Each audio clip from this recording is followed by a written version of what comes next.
श्री राम कौशल्या संवाद। अति विषाद बस लोग लुगाए गए मातु पही राम गोसाई। मुख प्रसन्नचित चौगुन चारु मिटा सोच जनि राखे राहु। सभी पुरुष और स्त्रियां अत्यंत विषाद के वश में हो रहे हैं। स्वामी श्री रामचंद्र जी माता कौशल्या के पास गए। उनका मुख प्रसन्न है और चित्त में चौगुना चाव उत्साह है कि यह सोच मिट गया है कि राजा कहीं रख ना ले। श्री राम जी को राज तिलक की बात सुनकर विषाद हुआ था कि सब भाइयों में छोड़कर बड़े भाई मुझको ही राज तिलक क्यों होता है। अब माता कह की आज्ञा और पिता के मौन सम्मति पाकर वह सोच मिट गया। नवगंधेव रघुवीर मनु राज अलान समान छूटे जानी बन गवन सुनी और आनंद अधिकान। श्री राम जी का मानना है पकड़े हुए हाथी के समान और राज तिलक उस हाथी के बांधने की कांटेदार लोहे की बेड़ी के समान है बन जाना है। यह सुनकर अपने को बंधन से छूटा जानकर उनके हृदय में आनंद बढ़ गया है। रघुकुल तिलक जोरी दो हाथा मुदित मात पर नायो माथा दीन आशीष लायो लीने भूषण बसन निछावरी कीने। रघुकुल तिलक श्री रामचंद्र जी ने दोनों हाथ जोड़कर आनंद के साथ माता के चरणों में सिर नवाया। माता ने आशीर्वाद दिया, अपने हृदय से लगा लिया, उन पर गहनों तथा कपड़े निछावर किए। बार बार मुख चुंबती माता नैन लेहु जन पुलकित गाता गोद राखी पुनि हृदय लगाए स्रवत प्रेम रस पैद सुहाए। माता बार बार श्री रामचंद्र जी का मुख चूम रही है। नेत्रों में प्रेम का जल भर आया है और सब अंग पुलकित हो गए हैं। श्री राम जी को अपनी गोद में बिठाकर फिर हृदय से लगा लिया। सुंदर स्तन प्रेम रस दूध बहने लगे। प्रेम प्रमोदु कछ कही न जाई रंक धनद पदवी जन पाई सादर सुंदर बदन निहारी बोले मधुर वचन महतारी। उनका प्रेम और महान आनंद कुछ कहा नहीं जाता, मानो कंगाल के कुबेर का पद पा लिया हो। बड़े आदर के साथ सुंदर मुख देखकर माता मधुर वचन बोली। कहो तात जननी बलिहारी कभी लगन मद मंगलकारी सकृत शील सुख सीव सोहाय जन्म लाभ कई अवधि अधाई। हे तात माता बलिहारी जाती है, कहो वह आनंद मंगलकारी लगन कब है जो मेरे पुण्यशील और सुख की सुंदरता सीमा है और जन्म लेने के लाभ की पूर्णतम अवधि है। जेहि चाहत नर नारी सब अति आरत यही भांति जिमि चातक चातिक दृष्टि वृष्टि सदृति स्वाति। तथा जिस लगन को सभी स्त्री पुरुष अत्यंत व्याकुलता से इस प्रकार चाहते हैं जिस प्रकार प्यास को चातक और चातकी शरद ऋतु में स्वाति नक्षत्र की वर्षा को चाहते हैं। तात जाओ बलि बेगी नहाओ जो मन भाव मधुर फल कछ खाओ पितु समीप तब जायो भैया भई बड़ी बार जाई बलि मैया। हे तात मैं बलैया लेती हूँ, तुम जल्दी नहा लो और जो मन भावे कुछ मिठाई खा लो। भैया अब पिता के पास जाना, बहुत देर हो गई है। माता बलिहारी जाती है। मातु वचन सुने अत्यक अनुकूला जन सुने श्रुतुर के फूला सुख मकरंद भरे चित भूला राम वन भवन रबूला। माता के अत्यंत अनुकूल वचन सुनकर जो मानो स्नेह रूपी कल्प वृक्ष के फूल थे जो सुख रूपी मकरंद पुष्प रस से भरे हुए थे और श्री राजलक्ष्मी के मूल थे, ऐसे वचन रूपी फूलों को देखकर श्री रामचंद्र जी का मन रूपी भौरा उन पर ही नहीं भूला।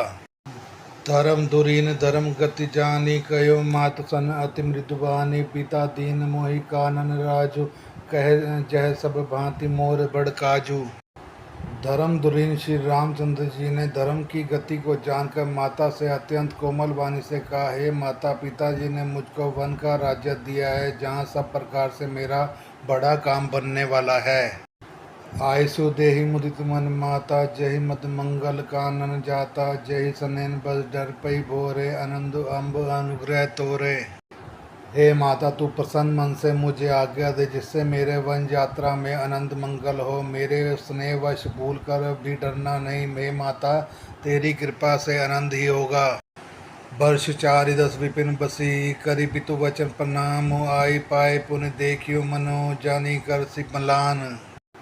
14 वर्ष वन में रहकर पिताजी के वचन को प्रणामी सत्य कर्म फिर लौट तेरे चरणों का दर्शन करूंगा। तू मन को मलान दुखी मत कर। वचन विनीत मधुर रघुवर के सर सम लगे मातु उर करके सहमी सूखी सुनि शीतल बानी जिमि जवास परे पावस पानी। रघुकुल श्रेष्ठ श्री रामचंद्र जी के ये बहुत ही नम्र और मीठे वचन माता के हृदय में बाण के समान लगे और कसमसाने लगे। वो शीतल वाणी को सुनकर कौशल्य जी वैसे ही सहम कर सूख गई जैसे बरसात का पानी पड़ने से जवासा सूख जाता है। कही न जाए कछु हृदय विषादु मनु मृगी सुनि कहेरी नादु नयन जस जलनन थर थर कांपी समाज खाए मीन जनु मापी। हृदय का विषाद कुछ कहा नहीं जाता। मानो सिंह की गर्जना सुनकर हिरनी के विकल हो गई हो। नेत्रों में जल भर आया, शरीर थरथर कांपने लगा। मानो मछली मांझा पहली वर्षा के फैन खाकर बदहवास हो गई हो। धरी धीर जो सुत बदत निहारी गदगद वचन कहते महतारी तात पिता तुम प्राण प्यारे देखे मुदित निश्चय तुम्हारे। धीरज धरकर पुत्र का मुख देखकर माता गदगद वचन कहने लगी, हे तात तुम तो पिता के प्राणों से भी समान प्रिय हो। तुम्हारे चरित्र को देखकर वे नित्य प्रसन्न होते थे। राजुदैन के शुभ दिन सा था कहो जान बन के ही अपराधा तात सुनावो मोहि निदानो को दिन कर कुल भय कृसानु। राज्य देने के लिए उन्होंने शुभ दिन शोभाया था। फिर अब किस अपराध से वन जाने को कहा है तात मुझे इसका कारण सुनाओ। सूर्यवंश रूपी वन को जलाने के लिए अग्नि कौन हो गया। निरखी राम रुख सचिव सुत कारण कहो बुझाई सुनि प्रसंगु रही मूक जिमी दशा भरनी नहीं जाई। तब श्री रामचंद्र जी का रूप देखकर मंत्री के पुत्र ने सब कार्य समझा कर कहा। उस प्रसंग को सुनकर वह गूंगी जैसी चुप रह गई। उसकी दशा का वर्णन नहीं किया जा सकता। राखी न सके न कही सक जाहु दुई बांति और दारन दाहु लिखत सुधा कर गा लखिराहु विधि गति बाम सदा सब काहू। ना रखी सकती है और ना ही ये कह सकती है कि वन को जाओ। दोनों ही प्रकार से हृदय में बड़ा भारी संताप हो रहा है। मन में सोचती है कि देखो विधाता की चाल सदा सबके लिए टेढ़ी होती है। लिखने लगे चंद्रमा और लिख दिया राहु। धर्म सने उभय मति धेरी भय गति सांप छुछुंदरी केरी राख सुतई करे अनुरोधु धर्म जाय और बंधु विरोधु। धर्म और स्नेह दोनों ने कौशल्या जी की बुद्धि को घेर लिया। उनकी दशा सांप छुछुंदर की सी हो गई। वे सोचने लगी कि यदि मैं अनुरोध हट करके पुत्र को रख लेती हूँ तो धर्म जाता है और भाइयों में विरोध होता है। कहियो जान बन तो बड़ी हानि संकट सोच विवश भय रानी बहुरी समझती है धर्म से आनी राम भरत दो सुत समझानी। और यदि वन जाने को कहती हूँ तो बड़ी हानि होती है। इस प्रकार के धर्म संकट से मैं पढ़कर रानी विशेष रूप से सोच के वश में हो गई।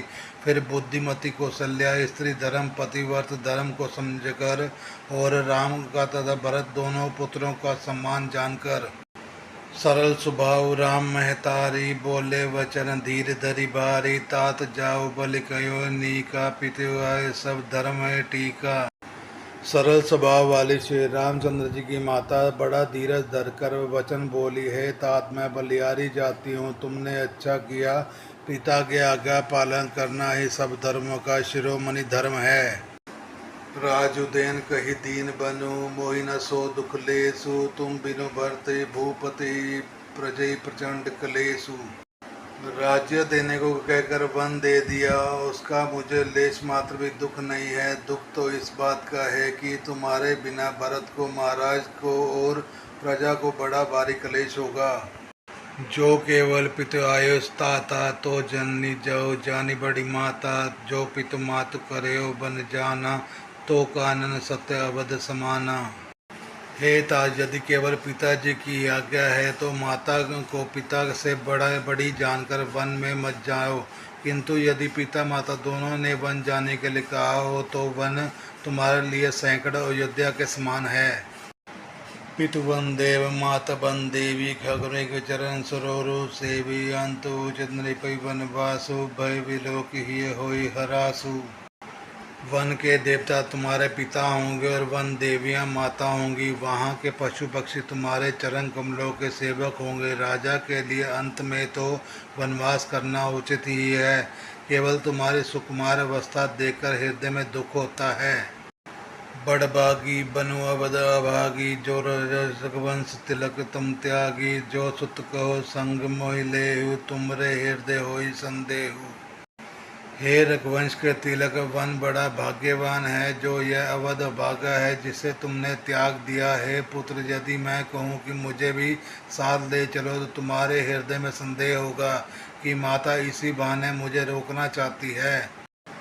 पूत परम प्रिय तुम सभी के प्राण, प्राण के जीवन जी के ते तुम कहो मात बन जाओ। मैं सुनि वचन बैठी पछताऊ। हे पुत्र, तुम सब के परम प्रिय हो, प्राणों के प्राण हो, हृदय के जीवन हो, वही प्राणधार। तुम कहते हो कि माता मैं वन में जाऊं और मैं तुम्हारे वचनों को सुनकर बैठी पछताती हूँ। यह विचार नहीं करियो हठे झूठ सने बढ़ाई। मानी मातु कर नाथ बलि, सुरति बिसरी न जन जाई। यह सोचकर झूठा स्नेह बढ़ाकर मैं हट नहीं करती बेटा, मैं बलैया लेती हूँ। माता का नाता मानकर मेरी सुध भूल न जाना। देव पितर सब तुमरी गोसाई, राखियो पलक नैन की नाई। अवधि अम्ब प्रिय पर जन मीना, तुम करना कर धर्म दुरीना। हे गोसाई, सब देव और पितर तुम्हारी वैसे ही रक्षा करे जैसे पलकें आँखों की रक्षा करती हैं। तुम्हारे वनवास की अवधि 14 वर्ष जल है। प्रियजन और कुटुंब मछली हैं। तुम दया की खान और धर्म की दूरी को धारण करने वाले हो। अस विचारी सोई करियो उपाय, सभी जियत जय भेंटू आई। जाग सुखेन बरनी बलि जाऊ, करी अनाथ जन पर जन गाऊ। ऐसा विचार कर वही उपाय करना जिससे सबके जीते जी तुम वहाँ मिलो। मैं बलियारी जाती हूँ, तुमसे को परिवार वालों को नगर भर को अनाथ करके सुखपूर्वक वन में जाओ। सब कर आजु सकृत फल बीता, भयो कराल काल विपरीता। बहुविधि विल पे चरण लपटानी, परम अभाग्नि आपने जानी। आज सबके पुण्यों का फल पूरा हो गया, कठिन काल हमारे विपरीत हो गया। इस प्रकार बहुत विलाप करके और अपने को परम अभाग्नि जानकर माता श्री रामचंद्र जी के चरणों में लिपट गई। दारुण दुसे दाहुर व्यापा, बरनी न जाए विलाप कल्पाता। राम उठाई माते और लाई, कही मृदु वचन बहुरी समझाई। हृदय में भयानक दुसह संताप छा गया। उस समय भी बहुविध विलाप का वर्णन नहीं किया जा सकता। श्री रामचंद्र जी ने माता को उठाकर हृदय से लगा लिया और फिर कोमल वचन कहकर उन्हें समझाया। समाचार तय सभी सुनी, सिए उठी उकलाई। जाय सासुपद कमल जुग, बंदी बैठ चिरुनाई। उसी समय यह समाचार सुनकर सीता जी अकला उठी और सास के पास जाकर उनके दोनों चरण कमलों की वंदना कर सिर नीचा करके बैठ गई। दीन आशीष सासु मृदवानी, अति सुकुमारी देखी अकुलानी। बैठी नमित मुख सोचती सीता, रूप राशि पति प्रेम पुनीता। सास ने कोमल वाणी से आशीर्वाद दिया। वे सीता जी को अत्यंत सुकुमारी जानकर व्याकुल हो उठी। रूप की राशि और पति के साथ पवित्र प्रेम करने वाली सीता जी नीचे मुख कर बैठी सोच रही है। चलन चहत वन जीवन, साधु कई सुकृत सन होई। साधु की तनु प्राण की केवल प्राण, विधि कर तबु कछु जाई नहीं जाना। जीवन नाथ प्राण नाथ वन को चलना चाहते हैं, कह देख किसे पुण्यवान को उसका साथ होगा। शरीर और प्राण दोनों साथ जाएंगे या केवल प्राण ही से इनका साथ होगा। विधाता की करनी कुछ जानी नहीं जाती। चारु चरण नख लेखति धरनी, नुपुर मुकुर मधुर कवि भरनी। मनु प्रेम बस विनती करी, हमें सिए पद जनी परिहरी। सीता जी अपने सुंदर चरणों से नखों की धरती कुरेद रही है। ऐसा करते समय नुपुरों का जो मधुर शब्द हो रहा है, कभी उसका किस प्रकार वर्णन करते हैं कि मानो प्रेम के वश में होकर नुपुर विनती कर रहे हैं कि सीता जी के चरण कभी हमारा त्याग ना करें। मंजू विलोचन मोच तिबारी, बोली देखी राम महतारी, तात सुनो सिय अति सुकुमारी, सास ससुर परिजनी प्यारी। सीता जी सुंदर नेत्रों से जल बहा रही हैं। उनकी यह दशा देखकर श्री राम जी की माता कौशल्या जी बोली, हे तात सुनो, सीता अत्यंत सुकुमारी है तथा सास ससुर कुटुंबी सभी को प्यारी है। पिता जनक भूपाल मणि, ससुर भानुकुल भानु, पति कुल कर विपिन विदु गुण रूप निधानु। इनके पिता जनक जी राजाओं के शिरोमणि हैं, ससुर सूर्य कुल के सूर्य हैं और पति सूर्य कुल रूपी कुमुद वन को खिलाने वाले चंद्रमा तथा गुण और रूप के भंडार हैं। मैं पुनिपत्र बुध प्रिय लाई, राशि गुणशील सहाय, नैन पुत्री करी प्रीति बढ़ाई, राखे प्राण जानकी लाई। फिर मैंने रूप की राशि सुंदर गुण और शील वाली प्यारी पुत्र वधु पाई है। मैंने इन जानकी को नेत्रों की पुतली बनाकर इनसे प्रेम बढ़ाया है और अपने प्राण इसमें लगा दिए रखे हैं। कलब बेली जिमि बहुविधि लाली, सींच सने सलील प्रतिपाली, फूलत फलत भय विधि बामा, जाने न जाई कहा पर नामा। इन्हें कल्पलता के समान ने बहुत तरह से बड़े लाभ चाव के साथ स्नेह रूपी जल में सींच कर पाला है। अब इस लता को फूलने फलने के समय विधाता बाम हो गए, कुछ जाना नहीं जाता कि क्या क्या परिणाम होगा। पलंग पीठ तज गोद हिडोरा, सियन दीन पगु अवनि कठोरा, जियन मोरी जिमि जोगवत रहो, दीप बाती नहीं अटारन कहो। सीता ने प्रकट पलंग के ऊपर गोद और हिडोरे को छोड़कर कठोर पृथ्वी पर कभी पैर नहीं रखा। मैं सदा संजीवनी जड़ी के समान सावधानी से इसकी रखवाली करती रही हूँ, कभी दीपक की बत्ती हटाने के लिए भी नहीं कहती। सोई सिय चलन चाहती बन सा था, आयुष कहा होई रघुनाथा, चंद किरण रस रसिक चकोरी, रवि रुख नयन सखी की मिजोरी। वही सीता अब तुम्हारे साथ वन चलना चाहती है। हे रघुनाथ, उसे क्या आज्ञा होती है? चंद्रमा की किरणें का रस अमृत चाहने वाली चकोरी सूर्य की ओर आँख किस तरह मिला सकती है?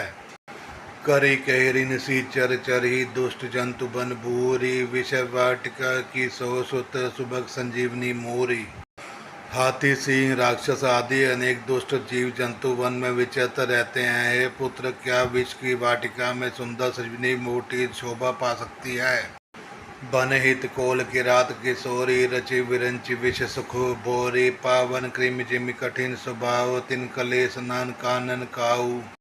वन के लिए तो ब्रह्मा जी ने विषय सुख को ना जानने वाली कोल और भीलों की लड़कियों को रचा है, जिनका पत्थर के कीड़े जैसा कठोर स्वभाव है। उन्हें वन में कभी क्लेश नहीं होता।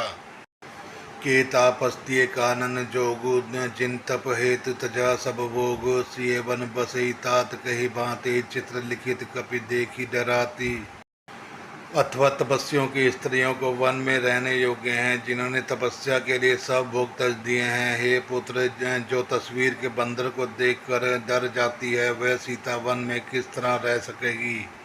सुरसर सुबक बनज बरचारी, डाबर जोगन हंस कुमारी, अस विचारी जस आयुष होई, मैं सिख दऊ जानकी सोई। देव सरोवर के कमल वन में विचरण करने वाली हंसनी क्या गडेरों तोरियों के रहने के योग्य है? ऐसा विचार कर, जैसी तुम्हारी आज्ञा हो मैं जानकी को वैसे ही शिक्षा दूं। जो सिय भवन रहे कहे अम्बा, मोहि कह होई बहुत अवलंबा, सुनि रघुवीर मातु प्रिय वाणी, सील सने सुधा जन सानी।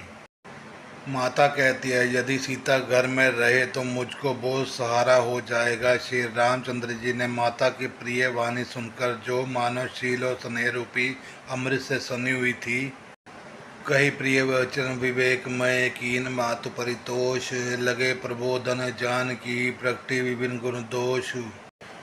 विवेक में प्रिय वचन कहकर माता को संतुष्ट किया। फिर वन में गुण दोष प्रकट करके वे जानकी जी को समझाने लगे।